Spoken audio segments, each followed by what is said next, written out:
આપણે થોડીક વાત પેપરની કરી લઈએ કે તમારા મગજની અંદર ચાલતું હશે કે કેવા પ્રકારના પ્રશ્નો પૂછી શકાય છે. તો પેપર નંબર 7 અને પેપર નંબર 5 ની હું ચર્ચા કરી લઉં છું. તમે બોલપેન અને નોટ સાથે લઈ લો એટલે આપણે કયા પ્રકારના પ્રશ્નો પૂછાય છે. હવે ગયા વર્ષે જે પૂછાણા હતા પ્રશ્નો એની જે સ્ટાઇલ હતી એ ઇન્ટરનલ ઓપ્શન હતી. 1 અથવા 1, 2 અથવા 2 બની શકે એ જ રીતે પૂછાય.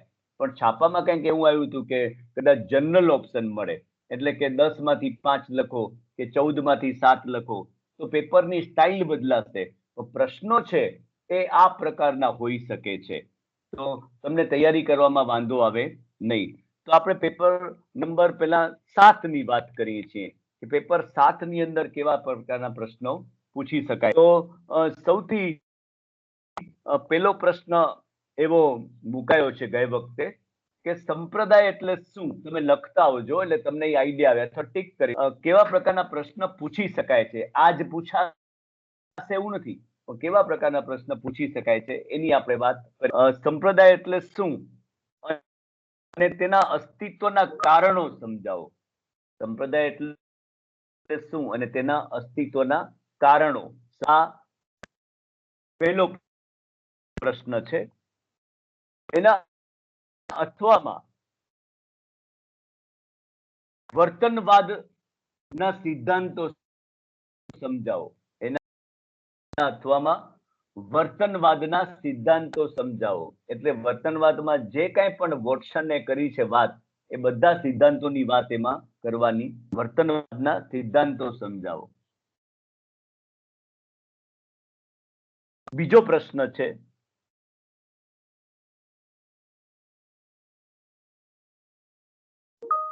સાહચર્યવાદ ની વ્યાખ્યા આપી. સાહચર્યવાદ ની વ્યાખ્યા આપી. તેના મહત્વના સિદ્ધાંતો વર્ણવો.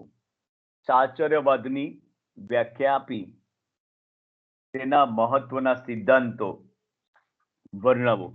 એટલે તમે સમજી ગયા હશો કે સાહચર્યવાદની અંદર કેટલા મનોવૈજ્ઞાનિકો છે તો એની એમાં વાત કરવી પડશે. એમાં પાવલો આવી જશે અને થોર્નડાઈક આવી જશે અને સાહચર્યવાદમાં બીજું કોણ આવે છે? એબિંગહોસ. તો ત્રણની ચર્ચા આપણે કરવી પડશે અને 14 માર્કનો પ્રશ્ન છે એટલે એ પ્રમાણે બધા સિદ્ધાંતો બધા બરાબર આવી જાય એવી રીતે ચર્ચા કરવી પડે. અથવામાં વોટસન અને લેસ્લેનો ફાળો વર્ણવો. વોટસન અને લેસ્લે નો ફાળો વર્ણવો. એટલે વર્તનવાદની વાત એકવાર કરી ગયા હતા, ફરીથી પાછું રિપીટ થયું એમાં. વોટસન અને લેસ્લે નો ફાળો એટલે એકની એક વસ્તુ બીજી વાર તમારે લખવાની થાય.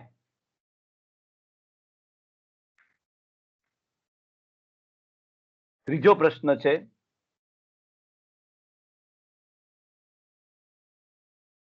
રચનાવાદમાં વિલ્હેમ વુન્ટનું પ્રદાન વર્ણવો.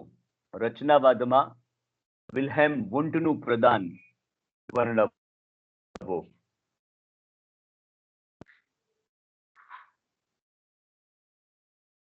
અથવામાં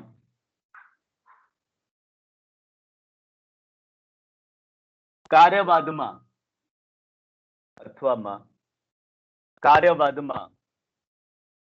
જોહન ડ્યુઈ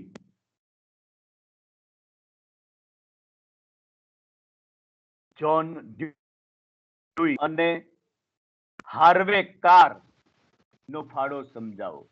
જોન ડ્યુઈ અને હાર્વે કાર નો ફાળો સમજાવો.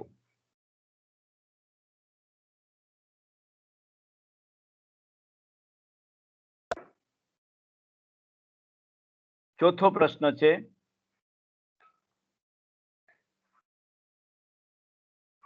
વર્તનવાદમાં સ્કિનરનું પ્રદાન વર્ણવો. વર્તનવાદમાં સ્કિનર, ડોક્ટર BF સ્કિનરનું પ્રદાન વર્ણવો. નવ્ય વર્તનવાદી તરીકે આપણે સ્કિનરની વાત કરી ગયા છીએ. વર્તનવાદમાં સ્કિનરનું પ્રદાન વર્ણવો એટલે એફવાયમાં પણ ભણી ગયા છીએ આપણે, એટલે એના વિશે તમે ઘણું લખી શકો. અથવામાં થોર્નડાઈકે આપેલા સિદ્ધાંતો સમજાવો. થોર્નડાઈકે આપેલા સિદ્ધાંતો સમજાવો.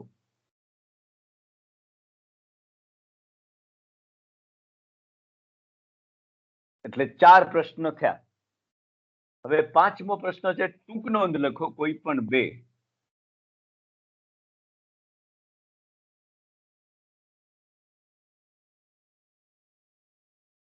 ટૂંક નોંધ લખો કોઈ પણ 2. એમાં સંપ્રદાયનું કાર્ય અને મહત્વ. સંપ્રદાયનું કાર્ય અને મહત્વ.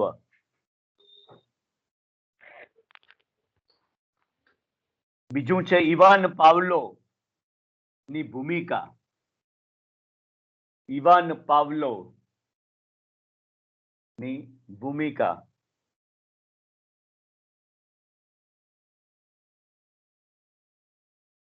ત્રીજી ટૂંક નોંધ છે એડવિન ગથ્રી નું પ્રદાન.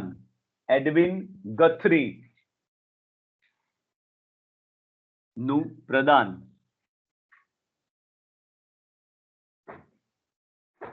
અને ચોથું છે કાર્યવાદના ખ્યાલો.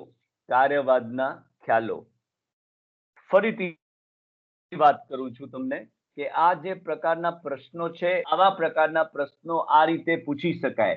આ જ પૂછાય એવું જરૂરી નથી, એનો ક્રમ બદલાઈ જાય, એ આડાવડા પૂછાય, પણ મોટાભાગના પ્રશ્નો આવી રીતે પૂછાતા હોય. એટલે તમે જ્યારે જ્યાં ચોપડી ન હોય તમારી પાસે, ત્યારે તમારે કૌટિલ્યમાંથી અથવા તો મેં જે તૈયાર કરાવ્યું છે એમાંથી તૈયારી કરવી હોય તો આવી રીતે કરવી પડે. અને આપણે જે કર્યું છે એ બધું તૈયાર કરવું પડે. શા માટે? કે જનરલ ઓપ્શન આવે તો કોઈ પણ 10 માંથી કોઈ પણ 5 જવાબ આપો તો તમે બધા કર્યા હોય તો કોઈ પણ 5 તમે લખી શકો. ઇન્ટરનલ ઓપ્શનમાં તમે એવું થાય, ગયા વખતના પેપરમાં પ્રમાણે એવું થાય કે 1 અથવા 1 તો પેલા પ્રશ્ન પેલો પાઠમાંથી હોય, બીજો પ્રશ્ન બીજા પાઠમાંથી હોય, એવું બની શકે.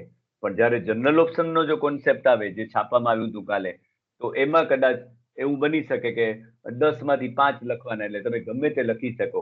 તો તમારે એ પ્રમાણે કોર્સ તૈયાર કરવો પડે. પણ આપણે જે સંપ્રદાય અને સિદ્ધાંતોમાં જેટલા પ્રશ્નો તૈયાર કર્યા છે એ તમારે બધા કરવા રહ્યા. કારણ કે એ એક જ એવું પેપર છે કે જેની ચોપડી બધી જગ્યાએ અવેલેબલ નથી, અને છે એ બહુ ગ્રંથ નિર્માણ બોર્ડની મોટી ચોપડી છે, જે આપણી પાસે નથી અહીંયા ક્યાંય પણ. એટલે આ રીતે થોડુંક આપણે તૈયારી કરવી પડશે. હવે આપણે પેપર 5 ની વાત કરીએ, મનોરોગશાસ્ત્ર, સાયકોપેથોલોજી. હવે એની અંદર કોઈ પણ ગૌણ કે મેઇન કે દ્વિતીય ગુણ બધા માટે આ લાગુ. બરોબર, પેપર 7 છે એ માત્ર પેપર 7 મેઇન વાળાને લાગુ પડે છે, પણ પેપર 5 છે એ મુખ્ય વિષય વાળાને પણ લાગુ પડે છે, પ્રથમ ગુણને પણ લાગુ પડે છે, દ્વિતીય ગુણને પણ લાગુ પડે છે. હવે એમાં મજાની વાત એ છે કે પેપર 5 ની અંદર જે પ્રશ્નો હશે એ મેઇનમાં હશે, એ જ પ્રથમ ગુણમાં હોઈ શકે છે આડાઅવળા, ને એ જ દ્વિતીય ગુણમાં આડાઅવળા હોઈ શકે છે. એટલે તમારે મુખ્યનું પેપર જોઈ લેવું, એના પર તમને અંદાજ આવી જાય. એ તમારા મિત્ર હોય જે મુખ્ય વિષય મનોવિજ્ઞાન વાળા, એના પેપરો જોઈ લેવાના કે તારું પેપર કેવું છે, એના ઉપરથી અંદાજ આવી જાય કે કેવા પ્રકારના પ્રશ્ન પૂછી શકાય. અને પેપરની સ્ટાઇલ તો ટીવાય નહીં, પરીક્ષા હશે એના ઉપરથી જ ખબર પડી જશે. એટલે એ હું તમને કહીશ કે આ રીતે પેપર સ્ટાઇલ છે, કે પહેલી પરીક્ષા ટીવાય ની, પછી એસવાય ની આવશે. એટલે સ્ટાઇલની બાબતમાં તો કઈ પ્રશ્નથી તમને ખબર પડી જશે. પણ જે આ ગૌણના વિદ્યાર્થીઓ છે એને મુખ્યના પેપરો જોઈ લેવા જરાક, એટલે ખ્યાલ આવે કે ગૌણમાં પણ આ પ્રકારના પ્રશ્ન પૂછી શકાય છે. આ જ પ્રશ્નો પૂછાશે એવું નથી, આ પ્રકારના પ્રશ્નો પૂછી શકાય છે, એ ખાસ ધ્યાન રાખવા જેવી વાત. ગયા વખતનું જે પેપર છે મનોરોગશાસ્ત્રનું, એની આપણે વાત કરીએ તો એમાં પેલો પ્રશ્ન એવો છે કે મનોરોગશાસ્ત્ર એટલે શું અને તેનું કાર્યક્ષેત્ર સમજાવો. મનોરોગશાસ્ત્ર એટલે શું અને તેનું કાર્યક્ષેત્ર સમજાવો. એટલે કાર્યક્ષેત્ર એટલે કે એમાં જે અનુક્રમ નિકાસી આખી આવી જાય, કે જે મુદ્દાઓ આપણે મનોરોગશાસ્ત્રમાં ભણી ગયા, 5 થી 6 મુદ્દાઓ, એ બધા વિશે ટૂંકમાં લખવાનું હોય છે, લખી શકાય. બરોબર, એટલે કાર્યક્ષેત્ર એટલે શું, કાર્યક્ષેત્ર સમજાવો. અને બીજો મુદ્દો છે, બીજો એનો અથવાનો પ્રશ્ન છે, હતાશા અને મનોભાર સમજાવો. હતાશા અને મનોભાર સમજાવો, એ બીજો પ્રશ્ન છે. એટલે કે 1 અથવા 1 એવી રીતે હતાશા અને મનોભાર સમજાવો. એનો બીજો પ્રશ્ન છે. પછી છે પ્રશ્ન નંબર 2, અસાધારણ એટલે શું? અસાધારણ એટલે શું? અને અસાધારણ વ્યક્તિના લક્ષણો સમજાવો.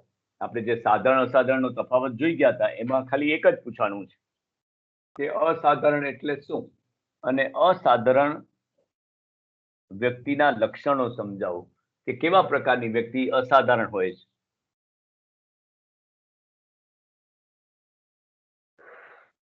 ચોથો પ્રશ્ન છે હતાશાના કારણો અને પરિણામો વર્ણવો. હતાશાના કારણો અને પરિણામો વર્ણવો.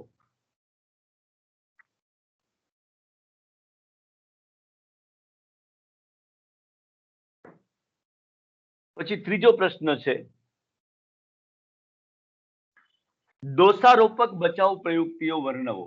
તમે દોષારોપક બચાવ પ્રયુક્તિના 4 પ્રકારો મને લખીને આપ્યા છે, અને આમાં વોટ્સઅપ ઉપર, નંબર ઉપર અને ટીમમાં અને ઘણા રૂબરૂમાં આપ્યા છે. તમને ખબર છે કે 3 પ્રકારોમાં ઘણા બધા પેટા પ્રકારો છે. તો દોષારોપક બચાવ પ્રયુક્તિઓ સમજાવો એટલે એના 4 પ્રકારો અંદર આવી જાય.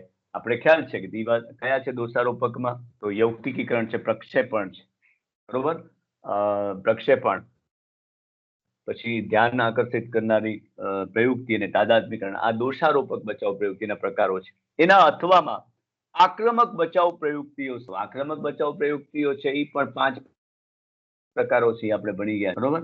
અધિકતર પ્રયુક્તિ, સમાધાન છે, પ્રવૃત્તિ નિવર્જન છે, બરોબર. પછી કયા પ્રકારો છે આક્રમક બચાવ પ્રયુક્તિ? ભૂલી ગયા? કઈ વાંધો નહીં. આક્રમક બચાવ પ્રયુક્તિના જે 5 પ્રકારો છે એ તમારે સમજાવવાના છે.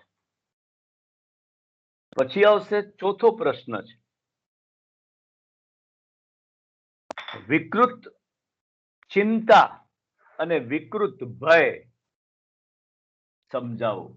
વિકૃત ચિંતા અને વિકૃત ભય સમજાવો. મેં તમને એસાઇનમેન્ટમાં વિકૃત ચિંતાનો પ્રશ્ન, વિકૃત ચિંતા અને વિકૃત ભય સમજાવો. અથવામાં છે અનિવાર્ય ક્રિયા દબાણ અને અનિવાર્ય મનોદબાણ સમજાવો. આ અથવાનો અનિવાર્ય ક્રિયા દબાણ અને અનિવાર્ય મનોદબાણ. તો અનિવાર્ય ક્રિયા દબાણ પણ આપણે મૂકેલો છે પ્રશ્ન. અનિવાર્ય ક્રિયા દબાણ અને અનિવાર્ય મનોદબાણ સમજાવો.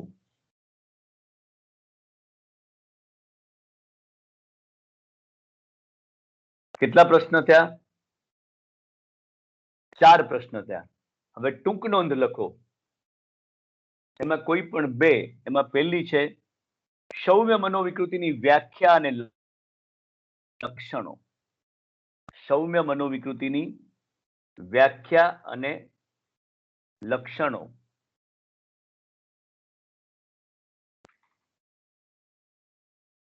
બીજું છે પલાયનાત્મક બચાવ પ્રયુક્તિ સમજાવો. પલાયનાત્મકના પાછા 4 પ્રકારો છે. બીજું છે પલાયનાત્મક બચાવ પ્રયુક્તિઓ સમજાવો. ખબર છે ને, દીવા, સ્વપ્ન, પીછેહટ, નિવર્તન અને દમન. તો પલાયનાત્મક બચાવ પ્રયુક્તિના પ્રકારો સમજાવો.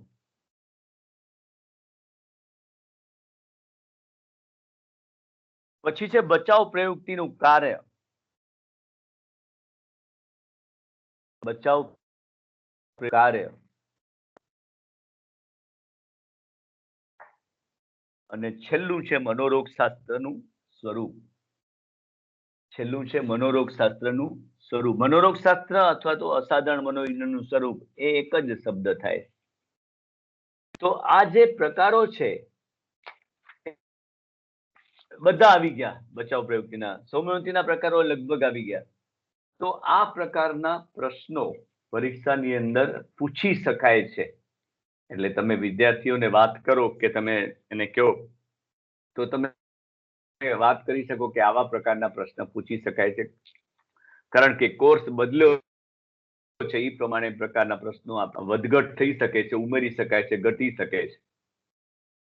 એની સ્ટાઇલ છે એ બદલી શકે છે કે 10 માંથી 5 સમજાવો, તો એ પ્રમાણે હશે, અને 14 માંથી 7 સમજાવો તો એ પ્રમાણે હશે. સ્ટાઇલ બદલશે પણ એ ટીવાય ની સ્ટાઇલ ઉપરથી ખબર પડે. એટલે આ રીતે આપણે બંને પેપરની વાત કરી ગયા. પેપર 6 ની વાત છે એ રાજાણી સાહેબ કરશે, નહીં તો હું પેપર 6 કાલે લઈ આવીશ, અને આજે હું લઈ આવીશ તો પેપર 6 નું પણ હું તમને કહી દઈશ કે કેવી રીતે પ્રશ્ન પેપર નીકળે છે. બરોબર. ફરીથી વાત કરું છું કે આ પ્રશ્ન પેપર નથી, પણ આ પ્રશ્ન પેપર કેવી રીતે નીકળે છે, કેવા પ્રકારના પ્રશ્નો પૂછી શકાય છે, એ વાત મહત્વની છે. અને એ જ પ્રકારના પ્રશ્ન પૂછાય એવું જરૂરી પણ મોટે ભાગે આ જ રીતે મેઇનના ગૌણ, ગૌણના દ્વિતીય ગૌણમાં મુકાતા હોય છે. તમે ગઈ વખતે એફવાયમાં અનુભવ કરી લીધો છે, અને તમે લાઇબ્રેરીમાં આવો તો લાઇબ્રેરીમાંથી પણ તમને આવી રીતે પ્રકારના પેપરો મળી શકે છે ત્યાં ને ત્યાં લખવા માટે. એટલે આજે મને ઈચ્છા એટલે થઈ કે આ બે થોડી ચર્ચા કરી લઈએ કે તમને એમ થાય કે કેવા પ્રકારના પ્રશ્ન પૂછાય છે, તો આ મહત્વનું છે. હવે તમને કાંઈ પણ હજી રિપીટ કરવું હોય, તમને એમ થાય કે હજી કાંઈ સમજાતું નથી, તો તમે મને અત્યારે કહી શકો છો. કાલે એની ચર્ચા કરશું, કારણ કે મારું અત્યારે એફવાયમાં લેક્ચર શરૂ થશે. એટલે સંપ્રદાય સિદ્ધાંતોમાંથી પણ તમને કાંઈ ન સમજાતું હોય તો તમે ઓડિયો દ્વારા મને કહી શકો છો, તો વોટ્સઅપમાં મેસેજ કરી, ખાસ કરીને વોટ્સઅપમાં મેસેજ કરજો, કારણ કે આમાં એ આવી જાય છે રેકોર્ડિંગમાં. એટલે વોટ્સઅપમાં મેસેજ કરી દેજો તો કાલે આપણે એની ચર્ચા કરશું. અને પેપર નંબર 5માં પણ તમને કઈ ન સમજાતું હોય હજી, તો તમે વોટ્સઅપ કરી શકો છો અને આપણે એની કાલે ચર્ચા કરશું. બરોબર. મનોરોગ શાસ્ત્ર ઈઝી પેપર છે, જ્યારે સંપ્રદાય અને સિદ્ધાંતો છે થોડુંક અઘરું પેપર છે. સમાજલક્ષી મનોવિજ્ઞાન પણ ઈઝી છે, કારણ કે સમાજશાસ્ત્ર જેમણે રાખેલું હશે એને સમાજલક્ષી મનોવિજ્ઞાનમાં વાંધો આવે નહીં, કે બધું એમાં એ જ પ્રકારનું આવતું હોય છે, કે પદ્ધતિઓ આવતી હોય, કે સમાજલક્ષી મનોવિજ્ઞાનની વ્યાખ્યા, સ્વરૂપ એ સમાજશાસ્ત્ર જેવું જ મળતું આવે છે. સમસ્યાઓ સામાજિક છે બધી મળતી આવે છે, એટલે એમાં પણ કદાચ વાંધો આવે નહીં.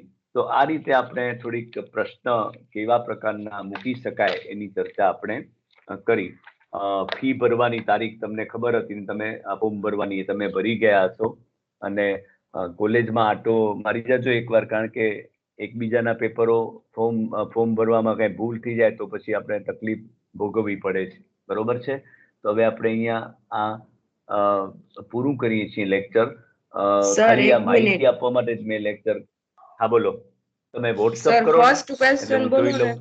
વોટ્સઅપ હે ફર્સ્ટ ક્વેશ્ચન બોલો ને સર, પેપર નંબર 5 નો. પેપર નંબર 5 નો ફર્સ્ટ તો હું ભૂલી ગયો છું, તે મનોરોગ શાસ્ત્રનું કાર્યક્ષેત્ર સમજાવો. Okay sir, okay. મનોરોગ શાસ્ત્રનું કાર્યક્ષેત્ર સમજાવો. હા હા, બરોબર. કદાચ પ્રશ્ન છે એ આડાઅવળા હોઈ શકે ક્યાંય પણ, કોઈ જગ્યાએ મેઇનના ગૌણમાં, ગૌણના દ્વિતીય ગૌણમાં પણ આવા પ્રકારના પ્રશ્ન મૂકી શકાય છે એવું આપણે જોઈ શકીએ. મેં તમને કીધું કે ચોપડી એક જ છે, પણ પ્રશ્ન પેપર છે ત્રણેયના અલગ નીકળશે. મુખ્યનું અલગ નીકળશે, ગૌણનું અલગ નીકળશે, દ્વિતીય ગૌણનું અલગ નીકળશે.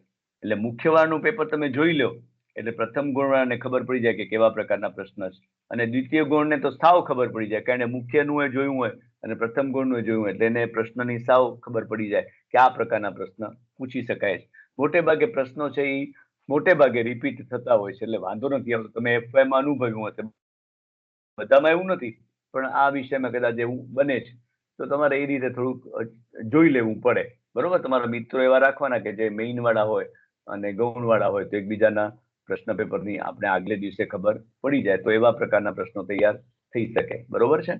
હવે ક્યાંય પણ એવી ક્યાંય વાત હોય તો તમે મને વોટ્સઅપ. Thank you.